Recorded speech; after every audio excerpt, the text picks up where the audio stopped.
This is the Night Shift Podcast, powered by Black and Gold Banneret, your home for news and analysis from all UCF night sports. The Night Shift starts now.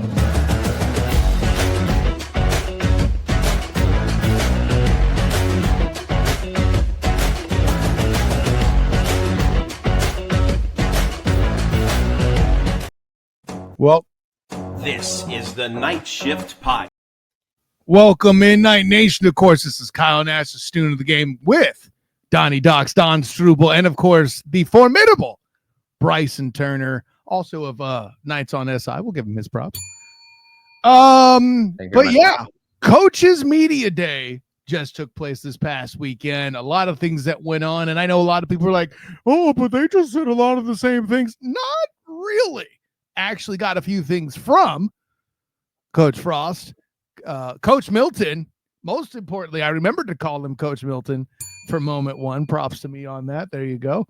And of course, Donnie Docs got in with Alex Grinch, and we all had a little bit of time with varying coaches throughout the space.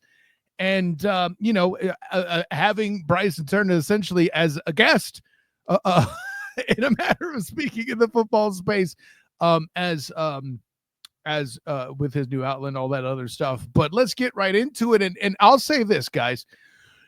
This time, were there some of the things that Coach Frost said that were part of the same? Yes.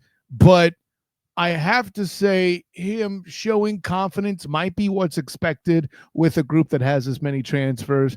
But I also liked what you said, Docs. You asked Coach Frost about him finding leaders and returners, and just what your impression of what you feel like he's giving us out there, be it the media, be it the fan base, on expectations. I know that there's certain elements with the quarterback room, and we'll get to that in a minute, but, just kind of get your general impression that you got from hearing Frost talking about things heading into the season.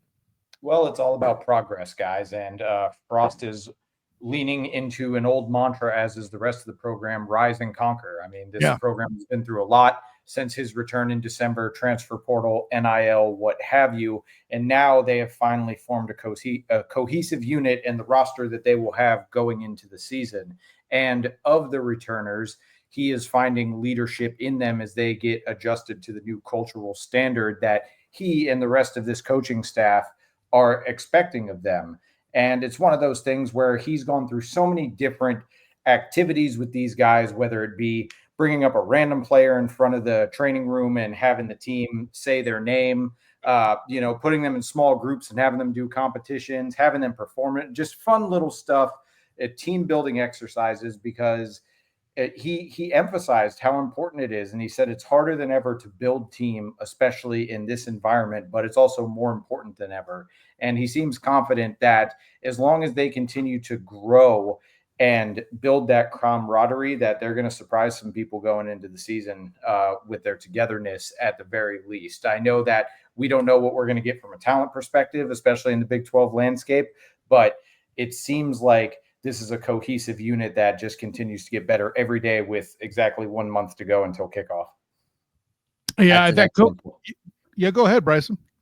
I was going to say that's really an excellent point there, Don. I remember Frost saying specifically how he mentioned a player. He didn't name him, but a player came up to him and said that this team felt a lot more together than they were last season, which is definitely saying something. And I remember I was talking with one of the assistants during that media session, and he mentioned how he was putting last year behind them, very diplomatic about it, obviously. But I think that the running theme here is that there's definitely a sense of more of a team focused attitude perhaps than it was before. And so, because I remember, I think last season, and forgive me and correct me if you think I'm wrong about this, Kyle, but I do feel like there were certain cases last year where certain people there was some hero ball tendencies sometimes at points last year. Sure. And so I feel like that in this type of environment, maybe we'll see less of that, or at least not as often, that it's like,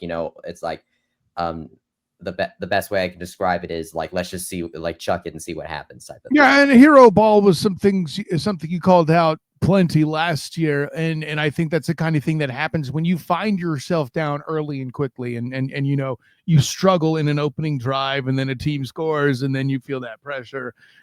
You know, I think the Arizona State game is a fine example of some of those instances that you're talking about. You know, and you know, even though I would still say that that's UCF best game, although some cowards refuse to put that in there for the Bannies, which were still great. I'm just making jokes, Bryson. But make sure you look out for that upcoming later in the week as we do a podcast on the Banny Awards there. I'm sure we'll have Elo for that one there too.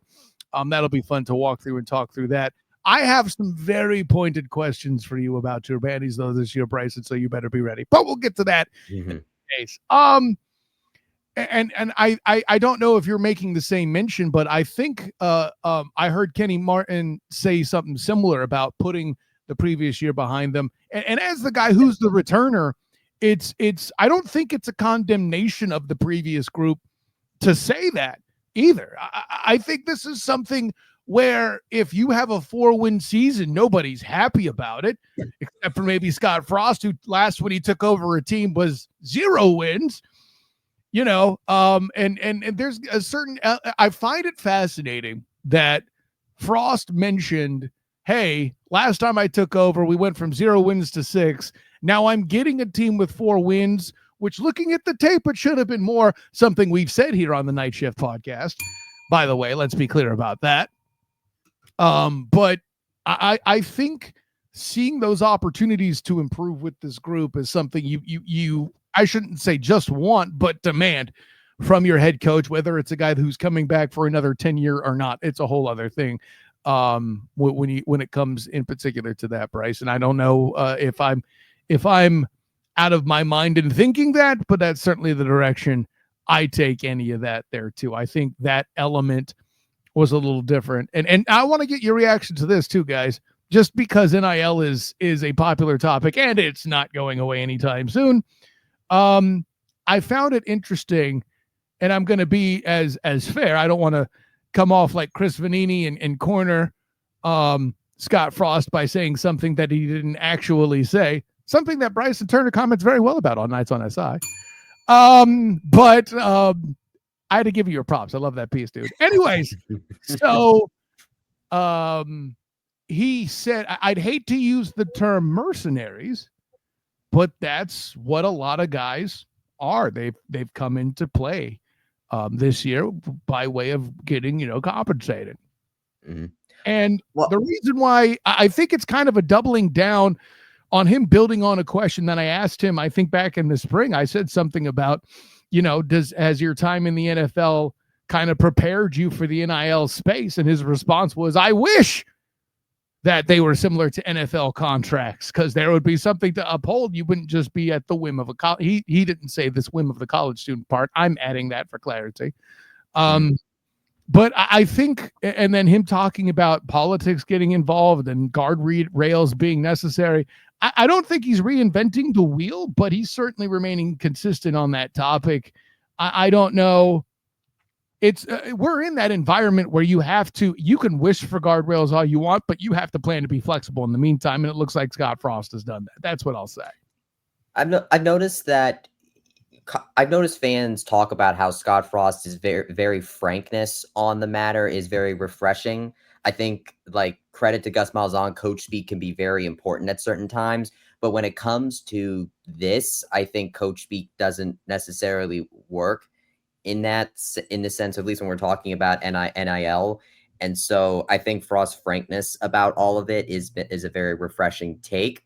I think mercenaries has been kind of a term, I think, thrown around by a lot of, like, again, fan spaces. So to see Frost kind of acknowledge that, because he has been out of the college game for a few years. So that means he kind of has that similar viewpoint in a way. Mm-hmm. So at least from recency, as far as recency goes. But I'll raise this point. What did the Guardians of the Galaxy start out as? I see what you're doing here, Bryson Turner. Yes. And notice what Scott Frost has been doing this entire time. He has been focused on that team building aspect. Yes, these may be mercenaries, but just like the Guardians of the Galaxy, just like Ocean's Crew and Ocean's 11, these guys are, when they go through certain things together, are able to come together through the trials and the tasks that are given in front of them to make a very strong and cohesive unit that can maybe not ignore the money entirely, because obviously it's still an issue, but at the very least you're not maybe you're not thinking about it in the middle of the season as much as maybe some people were last year, that resulted in so many transfers out at that point that it impacted the team. So I think it's a very refreshing take on the matter. And I think that Scott Frost is doing his best to try and counteract it with what he knows is able to work. It's a very refreshing way of team building that I feel like we haven't really seen since his era, if I'm being honest. I mean, Hypo maybe did it a little bit, but. Well, I'll put it this way. Anything that gets you to compare to either Chris Pratt or George Clooney can't be a bad thing. Right. So I don't know. I'll leave that at that. Docs, let me jump to you too. You talked a little bit with Alex Grinch, who is the main guy on defense, defense coordinator. What did he have to bring to this recipe?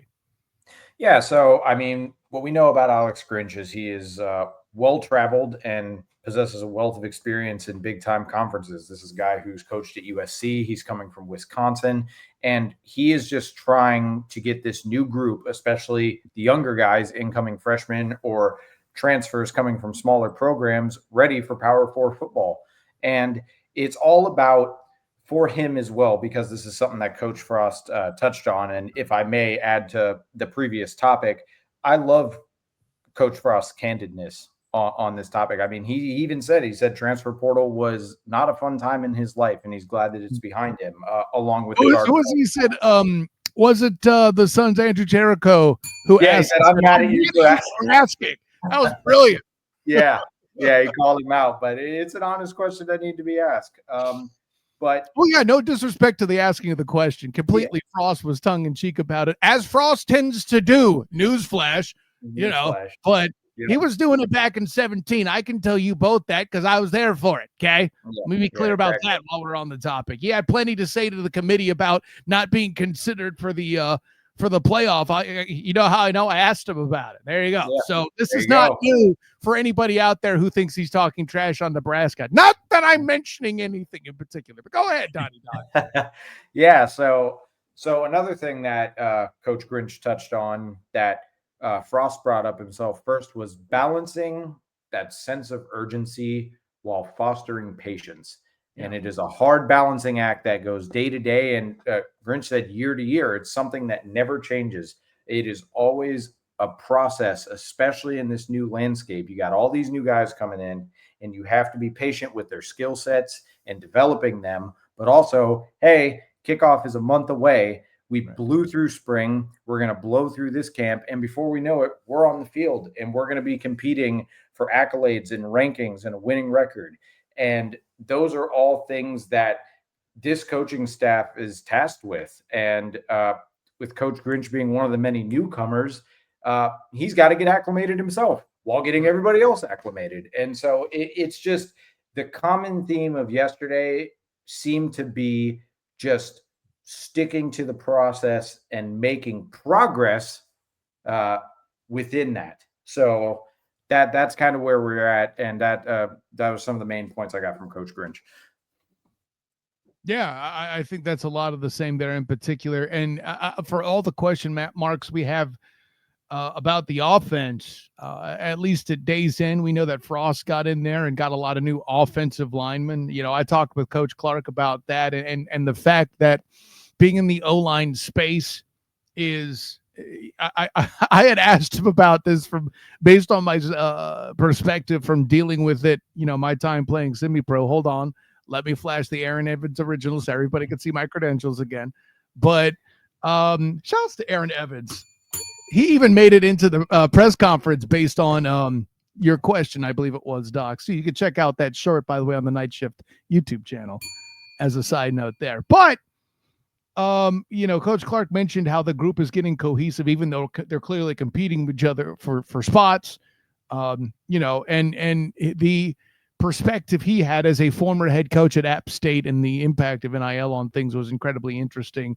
He'll be up on Night Shift here in the coming days. You can check all that out there more directly. But what he left me with is, he understands the need to try to find revenue of any sort when you're a student athlete. But obviously, I think the guardrails are something that's universal about the any coaching staff here in the nation. It's good for the players to get theirs, but as Coach Frost mentioned, we're in that $40-50 million space, like the oil money space. Shouts to Texas Tech.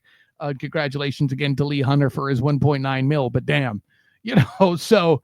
And I want to transition to this. I want to get you guys' take of it. I have my thoughts, but I heard Coach Frost in his time mention that if you don't have one quarterback, you have none, right? That old adage. He said he doesn't feel like that with this team, and then proceeds to explain, he's comfortable with any one of them starting, saying all the things that you need to say as coach, frankly. I'm not saying that Frost has a choice. It's not like, well, guys, I got to tell you, one of these friggin' guys is to finally show up, because right now I ain't seeing nothing. This is dumb. I'm over this. Please stop. He can't say that. Even if it were true, he can't say that, right?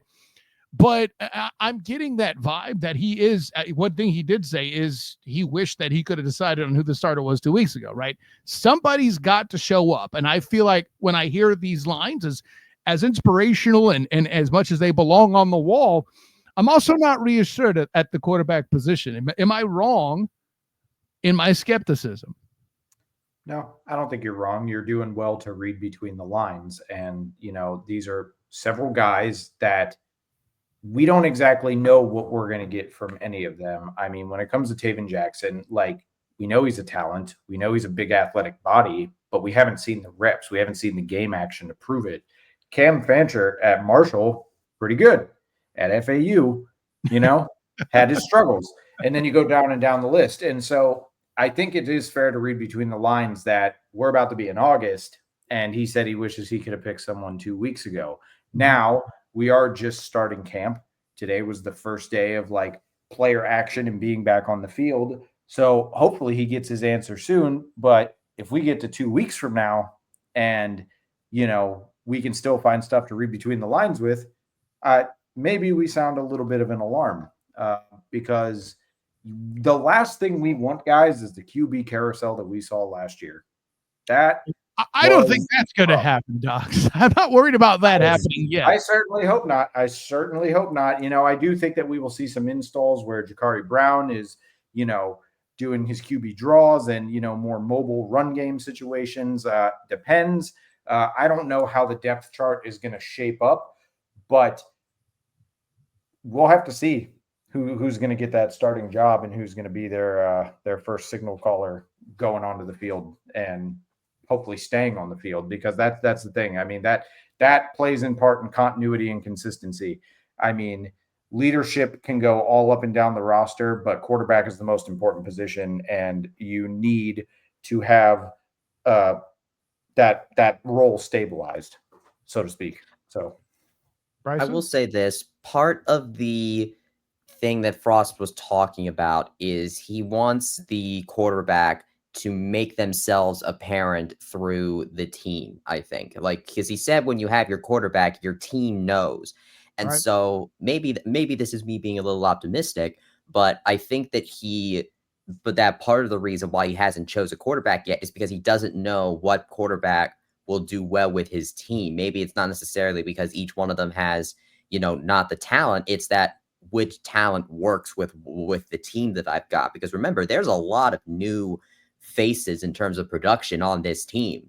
So there's a lot of chemistry issues that need to be worked out. You could probably argue, by the way, that the biggest contributor on offense that's coming back next year is Miles Montgomery, and he was stuck behind RJ Harvey. Right. So this is very much a could be a very brand new look UCF offense that we're looking at here, and they need to figure out how to gel together. And the quarterback is the way to do that. But I think we have an idea of like the running backs. We have Jaden Nixon, Miles Montgomery. We got, the wide receivers, DJ Black, Marcus Burks, Sean Beckton. You guys talked to Sean Beckton about it. We know that. But Night Shift YouTube channel. Yeah, there you go. So I think it's more about that than anything else. And one thing I noticed early on in practice that the media got to view, which I was over there for, is that Coach Frost had each of the quarterbacks participate in a hurry up drill and each. And so I took him taking that because during that same press conference, he talked about how during fall camp, like, it's going to come down to the little things of like, what did you do on certain plays? And that's what's going to end up being, coming down to who's the starter is going to be. Well, and most importantly, what he said was not making mistakes, right, Bryson? That's the piece. Right, exactly that. And so, for example, now I know it's day one, so take this with a massive grain of salt. Nope, we know who it is. Game's over. Let's go. Championship. Woo! The sequence that I saw, I would say that Jakari Brown looked very good on the run, like he always does. Right. I think Fancher was a solid mix. I would say he made some solid throws. Taven ended up, I think Taven got intercepted, if I'm not mistaken. One of them got intercepted, and I believe it was Taven. And so, to me, I think it's going to be a matter of which one it's going to be. I think if Jakari Brown is able to get a little better at throwing, then I feel like we might have like a Mackenzie Milton-esque type of quarterback on our hands. Don't do it. No, I'm not saying he's as good as Mackenzie. I'm saying that he functions a similar role because Mackenzie was a quarterback that would run all the time. And now he had a great arm. I'm not saying Jakari, but I think if Jakari is able to at least function with throwing the ball, then I think that Scott Frost could maybe implement an offense similar to how he did with Mackenzie, where the quarterback run is a lot more of a factor and that it's more of a running type of team like 2017 was.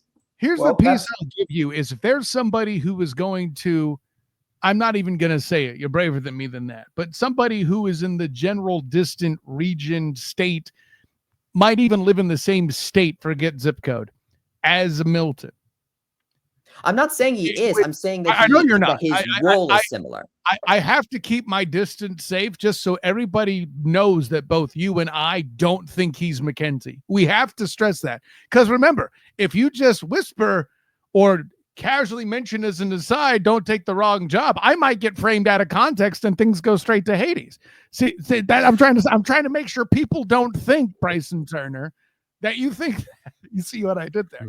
But all of the above to say, partner, like, you need intelligence and to know where the ball needs to go. Not even necessarily where to put it all. That's absolutely hugely important.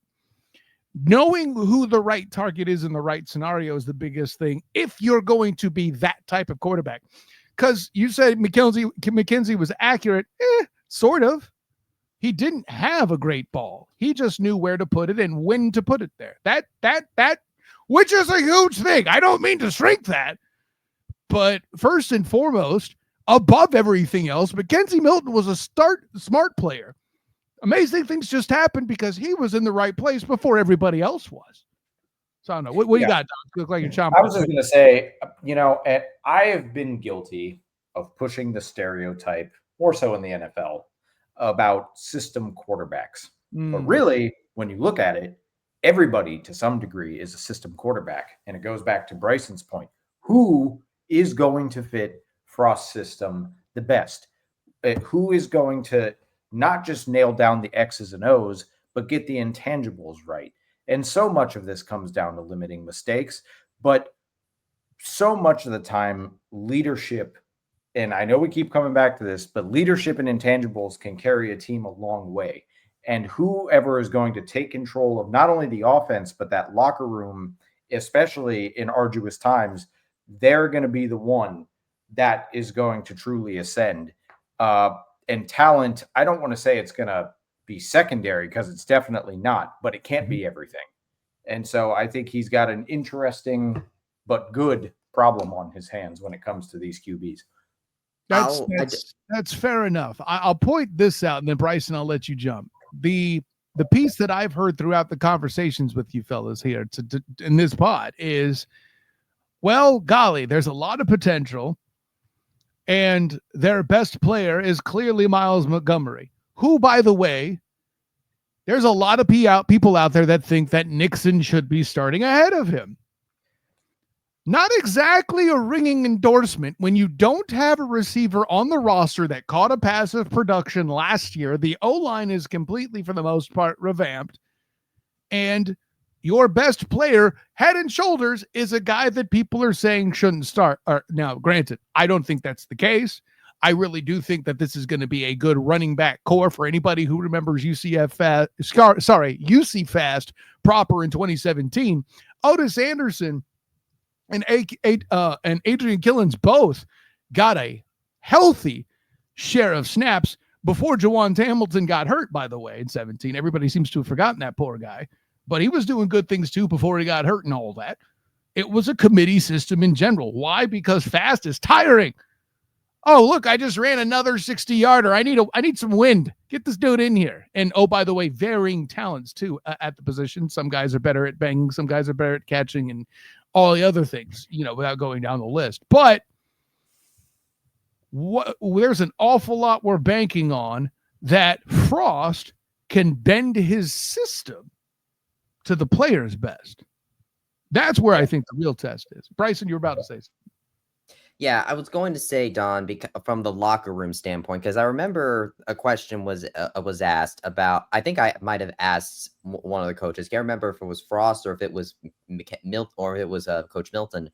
But I remember asking someone about what were the quarterbacks doing from a leadership perspective in the locker room, and from what they said, all three of them were doing quite well in terms of the leadership department. And so I feel like that we could be seeing a bit of a push in that sense, or they cancel each other out in a way. And let's not forget that KJ Jefferson last year didn't just magically disappear from the team after he didn't become the starting quarterback anymore. He was still a captain on the team and still doing that type of thing. He was still very much a presence on the team, even if he wasn't within bounds much later on in the season. So even if a quarterback doesn't become the starter, there's still a case for them to be a very major leader on the team from a locker room standpoint. Now, obviously, it becomes a little bit precarious because, hey, the guy that we really respect isn't getting playing time and whatever. But if you make it work right and you bring the team together enough, which Frost is working on, then that shouldn't really be much of a problem. So I think it's a factor, but I definitely think it's not going to be the end all be all. It's going to be about which quarterback is able to click with all of these new people the best. And by the way, to Kyle's, and I'm glad that Kyle mentioned Jaden Nixon, because he actually just got nominated or put on the Maxwell Award watch list today. And so I completely understand actually why people say that Jaden Nixon should start over Miles Montgomery. I completely understand the point. The problem is that they haven't been paying attention to Miles Montgomery's career. He has always been stuck behind a bulk running back his entire career. It was Charles McClelland in Cincinnati, and then RJ Harvey last year. So This is the year where he's actually able, I think, to get a lot of playing time. And even then, it's probably going to be a part of a Frost committee of running backs. But we know from 2017 that just because you're in a running back by committee, if Scott Frost is your head coach, you are still going to eat. Ask Greg McCrae, Adrian Killens, Taj McGowan, Otis Anderson. To name a few. Yes. And I think that we should, we don't even know what he's going to run in terms of X's and O's entirely. Like you said, both of those guys could eat equally, even if one of them is the quote unquote predominant starter, because back to Kyle's point about skill sets, Jaden Nixon, from the highlights I've seen, he's a bruiser. He is not afraid of contact, and he will run it right up the middle. And then I'm sure that Miles will shine in his own way. Who's going to be a better receiving back? They're both going to be fine. I don't even think it's really worth it to have the discussions of who should start over who. I think that things can change on a game-to-game basis until they really get rolling. So, no, there's something to that too. And I spoke to Coach Clark about this with the O-line too. Part of them wants to keep that tradition of being devastating, running the football alive. That's a badge you wear when you come to UCF and you realize that since Frost got here the first time, this has been a team that pounds the rock with great veracity, and that's that's the same thing that gave us, Coach Becton his first time around coming around here. I know they use it other places, but it was a big deal here. No block, no rock.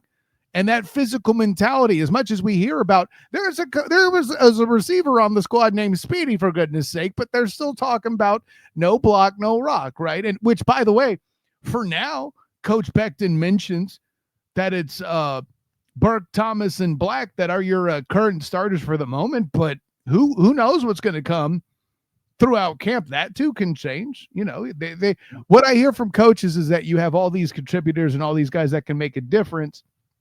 But what that tells me is we have guys who we're listing as starters and first teamers, but that can change still on a dime. And by the way, as somebody mentioned earlier, injuries are a thing that happen too. There's that. Oh yeah. Ask Day Farmer. Ask Day Farmer. Yeah. That a very real response by you, Bryson. No question. Yes.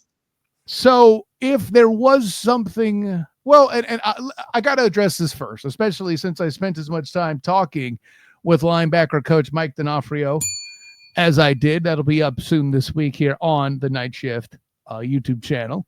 Make sure you check that out. But I asked him, I said, hey, point blank, since this school has transitioned to a power conference, an area of focus has been the defensive front, specifically the linebackers, right? Because the defensive tackles, I've written it time again, making the grade after the game on blackandgoldbanneret.com about how your biggins in the middle are doing their job. Either the ends or the backers at day's end up getting finagled. The offense gets off the field too quickly. Biggins are on the defensive big guys are on the field for 40 minutes, and it's suddenly the defense's fault. What are we doing? But from the linebacker standpoint, do you feel like that's still the biggest area of focus for the defense, that defensive front? I would say so. I'm less worried about the front because one, you have the two returning defensive ends in Nigel Kelly and Malachi Lawrence. Both of the we talked to Malachi after practice today. He's really getting in back into the swing of things again, which is a good sign. You have John Walker, who we also talked to after this first practice, coming back from injury. He's a much more mature John Walker from what he says there. So that he was such a goof off before. I'm joking. No, he wasn't. Yeah. So people kind of forget about him, I would argue, because we've had a whole season without him. But he did really good in 2023. If you're an opponent, 100%. Yeah. So you have him, and and then you have either another defensive tackle returning for injury in Horace Lockett, or you have RJ Jackson. Yeah. So, and who I think RJ Jackson more than likely is going to start, and he certainly did very well. I think the defensive tackles are the one you maybe would have more pause about, just because, hey, people are coming back from injury, they're new additions to the team, but they're returning Coach Kenny Martin, and he's the guy that brought in Lee Hunter and John Walker in the first place. So again, I kind of trust him here. And then, so we have the returners on the ends, an all Big 12 honorable mention, Nigel Kelly is, by the way. And then you have the coach with Kenny Martin, the tackles. I think the front is fine. I think the run defense is going to be an extremely important foundational piece of this team, because that was the one thing that worked last year. So, except for RJ Harvey and the running game, like running defense and running attack were really the big things UCF were able to do last year.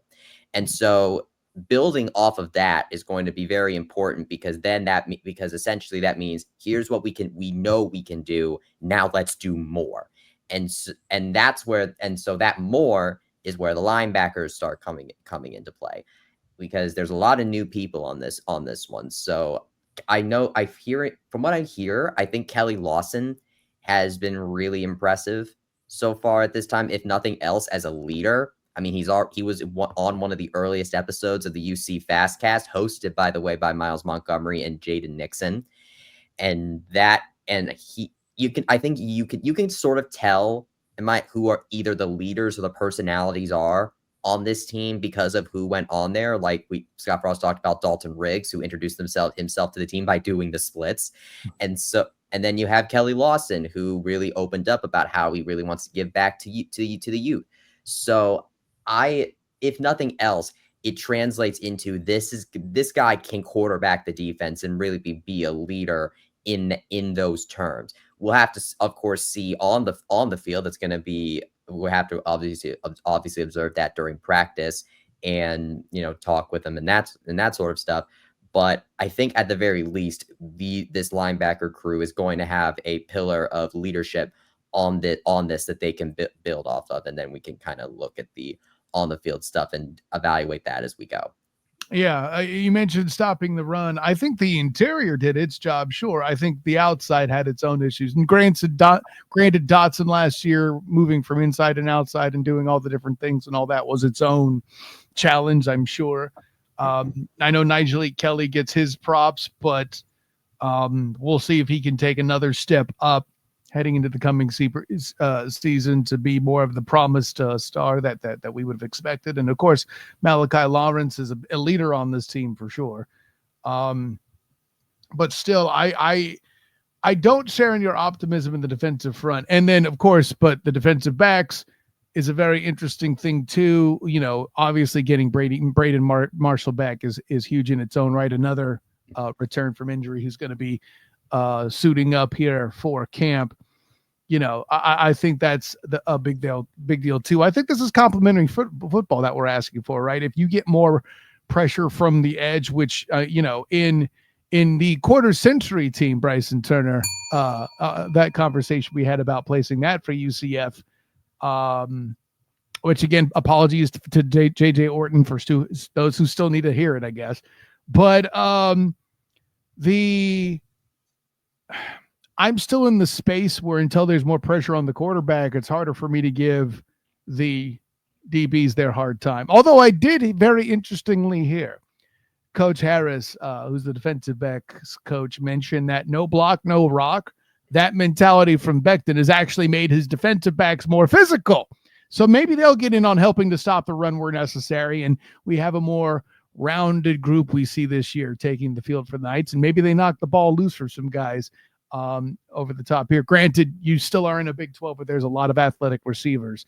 So that's certainly something to think about. And let me just go around for any last words or any other bows you want to put on this before we wrap up media day here, Don. I know you talked some about hearing from Grinch, but I know you got your turn to talk to Pete Alomar. How was that experience? I have to know. And excellent. And what a knowledgeable coach who's going to bring a lot to this team. And he just the way that he frames things in different scenarios, it just seems like he's thinking 2 steps ahead and he's ready to play 3D chess with this special teams unit and against opposing units. He's got everything in line and ready to go with how he wants to do it. And that can only be a testament to just years of experience. I mean, we're talking about a guy who coached Christian McCaffrey, for God's sakes, guys. Like this man is the real deal. And I am very interested. He put a lot of emphasis on their kickers, and he really, really wants them to own their role. Like, understand your limitations, but play your role as perfectly as you possibly can. And he believes that if that goes as well as it should, they're going to win some ball games. And yeah, I wish that I had the bandwidth in my mind to go back and recall everything he said over a 15 to 20 minute period. But you just have to go watch it for yourself. Cue the bell, Kyle. Cue the bell. Night Shift YouTube channel. You can go hear from Coach Alomar yourself. And just what an interesting person. And I think he's going to be a great coach for this team. Bryson. Yeah. Absolutely. Yeah, I completely concur with that. There's a reason Scott Frost refers to him whenever we really ask about special teams, is that because he knows that Pete Alomar has that situation covered. He talked about how, you want to be good 40, pretty much 50 and in, I believe is what he used, 40 and in even. Yep. And so, which I think makes a lot of sense, The real estate acquisition business. Yes. Yes, exactly. So it's great to have somebody that is completely and utterly focused on the special teams, because it's all about consistency. I actually heard consistency brought up a lot by the defensive coaches, but in special teams case, especially, consistency is extremely important. And so the fact that Alomar, the special teams, is all he thinks about, consistency.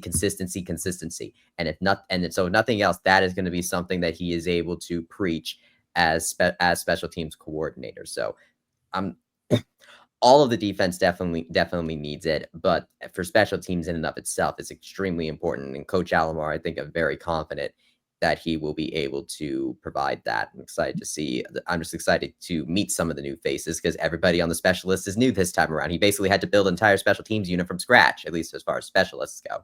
The consistency I see, Bryson Turner, you're significantly happier now that they have a coach specifically dedicated to special teams. That's right.